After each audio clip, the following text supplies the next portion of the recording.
And we're going to work on the two basic directions for Taisabaki. One to the power hand, or one to the surite side, the lifting, pulling hand, and the other to the sleeve hand, or the hikite, the pulling hand side. So let's take a look at it, okay?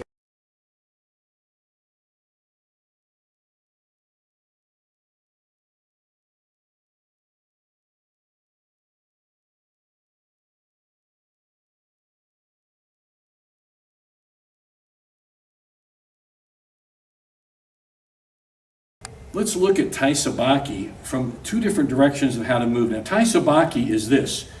Taisabaki means body management, but it always implies in a circular direction. And it always also implies leading to a specific action that the tori or the attacker is taking. So in this case, Derek is going to be the attacker, and we're going to work on the two basic directions for Taisabaki. One to the power hand, or one to the surite side, the lifting, pulling hand, and the other to the sleeve hand, or the hikite, the pulling hand side. So let's take a look at it. And we're going to be using this with ippon seoi-nage. So you can use the same throw, but setting them up two different ways using Taisabaki. That's what we're doing here. So let's take a look at the grip. First of all, to turn on, guys, we're using just a kumikata, basic standard kumikata lapel and sleeve grip, standard grip we all use as your starting point in judo and sambo. Okay, so we got that. Now we're going to be using the first direction to the power hand, or to the surite, the lifting hand. And what he's going to be doing, Derek is going to be pulling Eric around to his right, to his power hand. I often say pull him to your hip. And you see, the reason I say pulling him to your hip is because of this. He pulled him to his hip. So when he pulled him around, notice the hip is right there, ready to go, okay? So, and he can just fit directly in, don't even throw, just seoi-nage, just pick up a really nice setting. Okay, so pull him around, get into your power hand, your hip, and seoi-nage, there you go. No need to throw them because you get the idea, okay? So when you do that quickly, in a real practical situation, you're gonna be kind of leading with your foot a little bit, you're gonna be setting them up, and as you do that, you'll step them, okay, go step them. Oh, see how he rolls right into it. It's like he walked into it, because he did.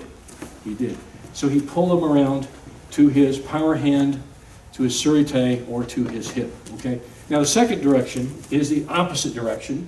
It's going to be going to the sleeve hand, turn right here, the sleeve hand. So he's going to be taking this direction. He's still going to be using ippon seoi-nage, okay?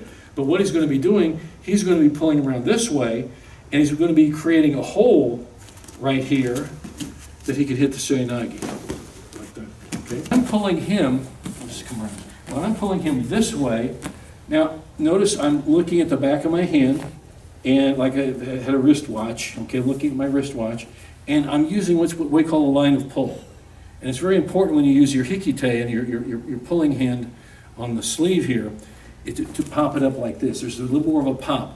And in both cases, and also with the surite, there's going to be a pop there too. But you'll need it more on your hikite. Generally, that just happens that way. So if I'm pulling him around here, and I pop him up there I'm creating that hole. That's what he's doing.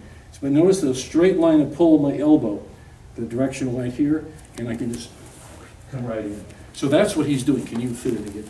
And he's not going to throw him, he's just going to fit in. And when he comes around, he pops it up, fits it in.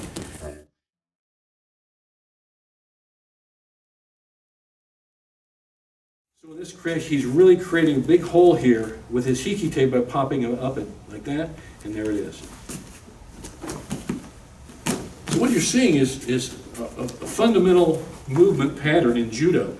And again, there are three fundamental movement patterns. Taisabaki, in a circular direction. Sugiashi, which is a send after action. You can use it either sideways or forward to back. And a yumiashi, which is just normal walking pattern. So those are the three primary methods of movement in judo, certainly in sambo or any sport where we use throwing techniques. But judo was the one that really developed this methodology, and it really is great. So anyway, that's what, using Taisabaki, the two primary ways to set somebody up.